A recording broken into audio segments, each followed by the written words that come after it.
did a little digging on the old harness, and these extra green wires with the brown tracer and the blacks associated with that, those are essentially not used.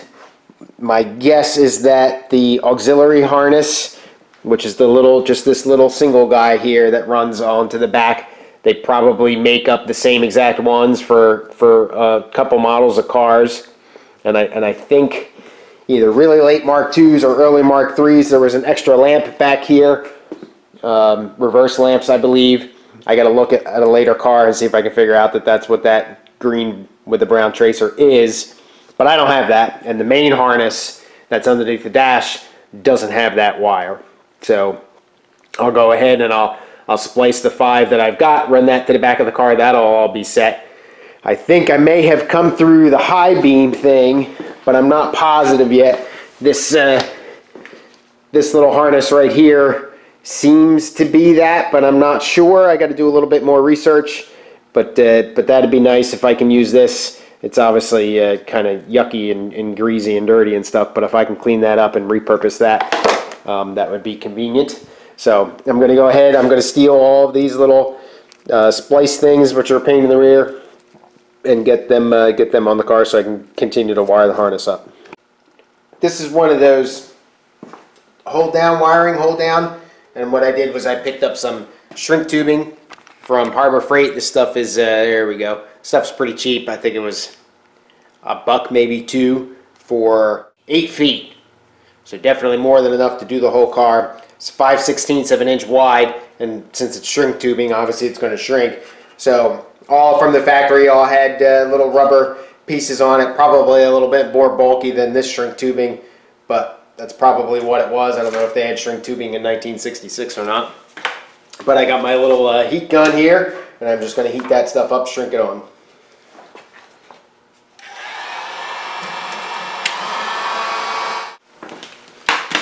Alright, that's it. Trim off the excess off the top there. That's all there is to it. So as I slowly but surely make my way around the car, everybody will get that. Gives a nice clean look to it. Got more stuff to work on. The heater fan here. You can see there's some residual foam. I had made my own, but Rimmer's finally started carrying the appropriate stuff. So that's I'm going to take off all this adhesive and all that and get that cleaned up. I got my dash gauge here that I restored quite a while ago. That's been sitting in my house for about 3 or 4 years. The heater valve, and I think that this is actually the wrong heater valve. They changed the design with the Mark III, but I have a new one. And then this is the control box, or the current voltage regulator, depending on what you read. This is an original Lucas. This came on Dorothy, and the one that came on the black car was shot on the inside. This one, it's not screwed. It's like these little snap pop plastic things. I'm not quite sure how they work. I'm going to try to figure that out, but I've already broken one, so I just I bought a bunch of screws to kind of fix that. Pretty sure this fan motor works. I think I tested it a long time ago. I'll test it again real quick, throw it up in the power supply. And I also figured out the headlamp high beam foot switch thing. And let's see what else. The clutch pedal, I'll show you that here, why that's over here. This is obviously the black cars. And yeah, so a little bit of a hodgepodge today. Definitely going to be jumping all over the place, but I wanted to show you something real quick. So this is one of those spire nuts, or J-clips as we call them in the United States. And this is one that's obviously not installed yet. And you can see that those two pieces of metal there are touching, which would infer that I'm going to scratch the heck out of my paint when I do that. And even though you'll never see this, it just bugs me that I'm going to scratch any paint. So I'll show you a little trick here that I do. So what I've done here is I have a little flat-bitted screwdriver, and I just got it shoved in between the two ends of the clip there, and I'll have that gap existing and then slide it on. Now the way I put these things on, it was with the flat face towards whatever you're mounting up. Obviously, one, it's curved here, and you got this thing sticking out, and whatever you would put on is not going to fit flush, so you got to put it with the flat face facing you. So I'm going to go ahead and put it in this hole over here, and hopefully it won't scratch anything. Alright, well, it's probably not foolproof. There's a little bit of scratch in there, but it's definitely, I think it's going to be definitely better than just trying to jam those things on there. There's only 6 holes in the little dashboard, but you've got 3 on the bottom here, and then you've got an extra 2 up top here, but they're essentially in these 2 corners, the centers, 2 corners. These 2 holes aren't used, at least for the dashboard, and I don't think they're used for anything that I remember.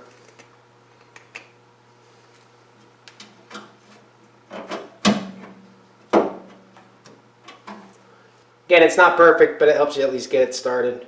So this control box appears to be in much better shape. It's not burned out in the middle, or excuse me, on the interior at all. And I just stole the screws. There you go, stole the screws from the other one. I'll try to get smaller ones so they don't stick out so far. Now I'll wire it up real quick and mount it, show you how that works. All right, so this gaggle of wires right here is what connects the control box up. This here is a schematic that I got out of the owner's manual. I have an original owner's manual, not original to the car, but an original one. And this is for the United States.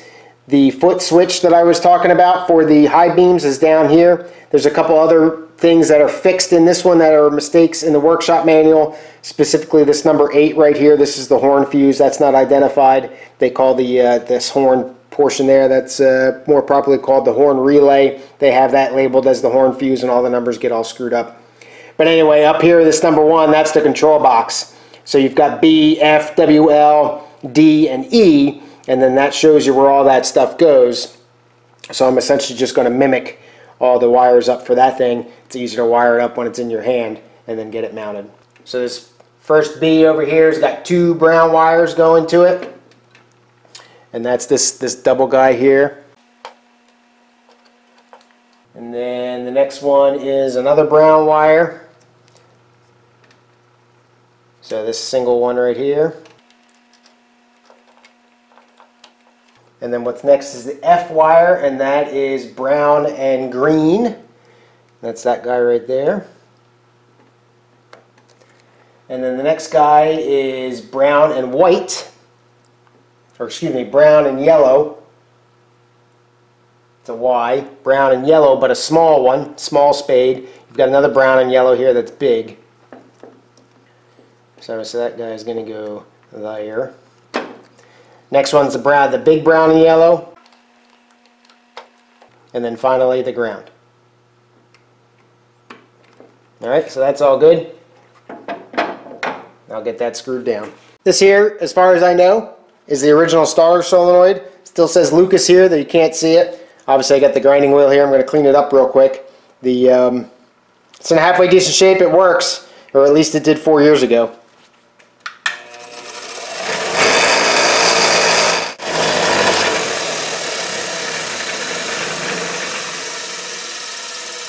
Alright, cleaned up pretty well.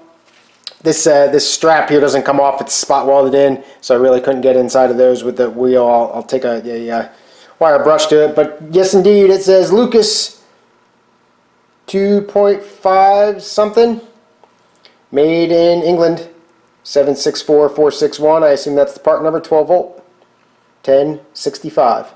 So October 1965. That's pretty cool.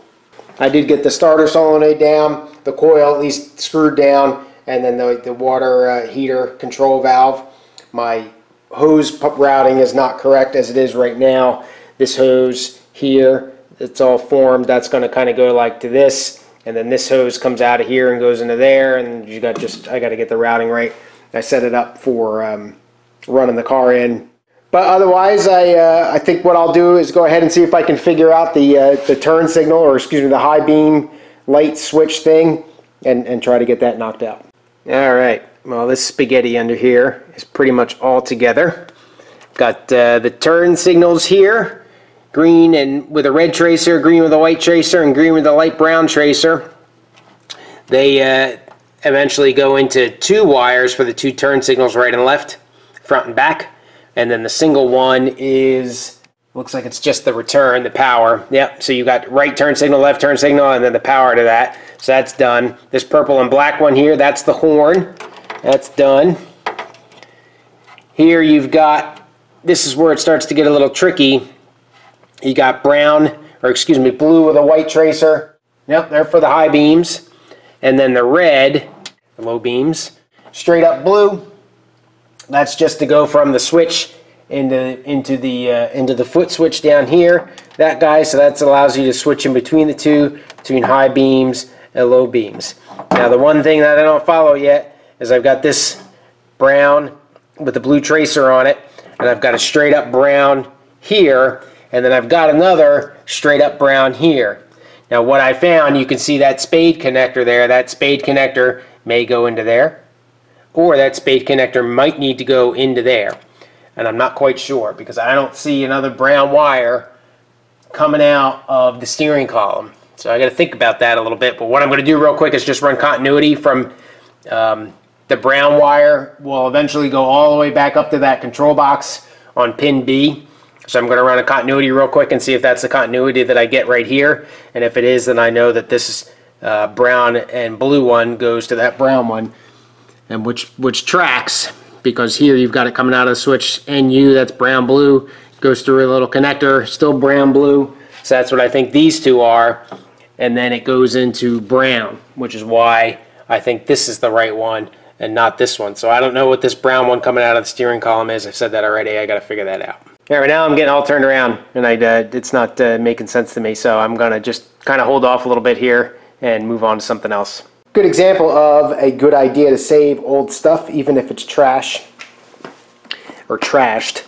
This is the wiring harness that goes to the windshield wiper motor.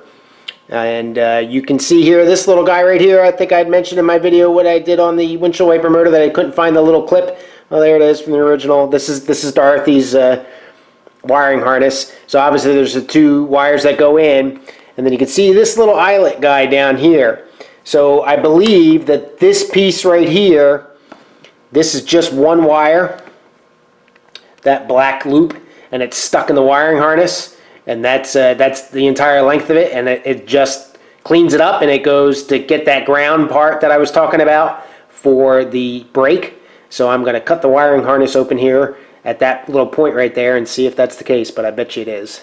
All right, so sure enough, that's what that was. Just kind of tucked in the harness there. Frankly, not quite sure why they wouldn't have done that in the new harness. It's an interesting thing. I might reach out to them and ask that question, but not that big of a deal. So I'll have that now and can save that, and I'm just going to clip it into the wiper motor real quick so I don't lose it again. Another thing that I learned today, actually, the hardware catalog, and you can look it up. There's a Spitfire parts list that's readily available to download, and then there's a hardware catalog from Standard Triumph that gives you essentially a translation between, you know, if the bolt is labeled HB0704P, it tells you how big that bolt is and all that kind of stuff and gives you the particulars. But I was flipping through the parts manual today, just clearing up all the questions that I had on the firewall. And this lead right here is for the coolant temperature. Now, obviously, that's an aftermarket connector on that, but it's hard to show you because I don't have the old one. But they switched where the temperature sensor was. So the temperature sensor's been in a couple places on the Spitfire, right off the top here for the early models. And then I want to say there was another one on this side. I don't remember that exactly. But this is the current temperature sensor, and it obviously doesn't reach all the way. And in the parts catalog for the Spitfire, unpictured but identified in the list is the extension piece that goes from this over to here for this model of water pump housing. So that was cool to find, because I know that at least that I don't have the wrong water pump housing in there, not that I thought I did. But the other thing that's kind of nice is this wire is much longer, and it's the original color code. So what I'm going to do is I'm going to cut that piece of wire out way back here in the harness. Now this was cut to length for the car, so this is there's not an extension piece on there as long as it's need to be.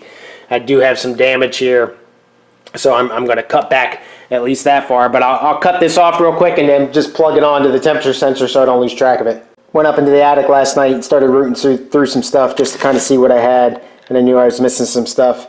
This little guy here is a transition rod into this guy, which is the throttle return spring. These here are little snaps that go in the very back where the back passenger seat is. Here's that original double washer for the throttle linkage, and the lock wire and the push pin for that. These things here are V-post covers, and they're aluminum, so they get the crap beat out of them, and they're really hard to come by, I guess. This is from the, I think, the black car, but they kind of fit right there just as little finishing pieces, and these don't fit that well. I got Dorothy, so there it goes. It's just something like that. Obviously, that's all beat up and nasty. I'm not too sure what, if anything, I can do with that because it is such in bad shape and it's such soft metal. Also in here, there's big clips there, and this rubber pipe, that's the original gas tank pipes. Some other hardware in there. These bolts right here are the original bolts for the gas tank. They got little grooves cut in them, if you can see that. That's to break up the paint. Probably the best thing is this leather belt. And what that does, and there's a little clip on that that I don't know where that is, that fits right here like that into the back. And when you take the soft top off, and unlike the later cars, the soft top's not incorporated into the frame or into the body. It comes out in two pieces. One piece is the top and the other piece is the frame, and the frame is a big U, and you stick the one leg of the U under here and the other leg of the U under here, and it fits up into this, and this belt is what keeps it kind of tied up in there. And that's the little stuff about these old cars that I just love, that little piece of personality there. The black car didn't have this, but Dorothy did, surprisingly, so that's something that I got to try to clean up a little bit and get some leather stuff on it to try and keep it nice. Like I said, I don't know where that clip is. I don't know if I can find them anymore or not. I'll have to look into that.